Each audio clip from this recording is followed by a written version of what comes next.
Who's বাবা মানে আমার বাবা ব্যাপারটা হচ্ছে এটা আছে, কোনো ব্যাপার না। আমার ছেলে সব পারে, পৃথিবীর সব কাজ আমার ছেলে পারে।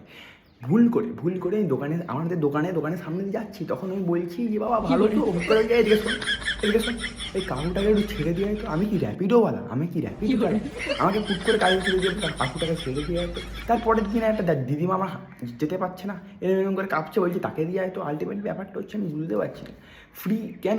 তারপরে এমন হচ্ছে যে আমি এরকম করে একটা বাবার দোকানের সামনে দিয়ে যাচ্ছি, এই দাঁড়াতে মিষ্টি নিয়ে যেত, দোকানে থেকে মিষ্টি নিয়ে যেত, কারণ বাড়িতে লোক আসবে। আলটিমেটলি দারুণ হচ্ছে। আর বাবার ছেলে তো আমি সব পারি, ছেলেরা কিচ্ছু পারে না এরকম না, সব পারতে হবে। আলটিমেটলি ব্যাপার হচ্ছে এটা।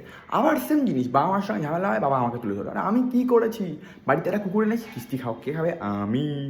খাবার এনেছো, খাবারটাই মানে 4 জনের জায়গায় 3 জনের খাবার নিয়ে এসেছি ভুল করে আরেকটা আনতে গেছি, কিস্তি খাবে কে? আমি। একজনকে বাড়ি ছেড়ে আসতে বলেছে, বাড়ি ছেড়ে আসার জায়গায় লোকটা বলেছে যে একটু আগে নামিয়ে দাও, আমি এখানে নামবো।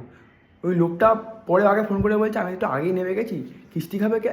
আমি। কারণ বাড়িতে নিয়ে যেতে বলেছিল না, আমি আগে নামিয়ে দিয়েছি। মাল আনতে বলেছে, মাল নিজে আনতে দেরি করে আনতে বলেছে, নিজে কিন্তু বলেছে যে এই সময় নিয়ে আসবি, কিন্তু এমন সময় বলেছে তার 5 মিনিট আর কি বাকি সেখানে যেতে। হট করে বলছে কি, ও তোর জন্য দিয়েছে, তুই দোষী। কিস্তি খাবে কে? আমি। এবার ব্যাপার হচ্ছে এইটা যে বাবার কোনো ভুল হতে পারে না, বাবা স্বর্গে থাকে। বাজার করতে বলেছে, বাজার ফাজার সব করে নিয়েছে, কোনো প্রবলেম নেই। কিন্তু কী হয়েছে ব্যাপারটা হচ্ছে এটা, 1 কেজি আনতে বলেছে, নিজে পরে বলছে 1 কেজির কম আনবি। কিন্তু যখন মালটা আমি নিয়ে এসেছি তখন কিস্তি খাবে কে? আমি।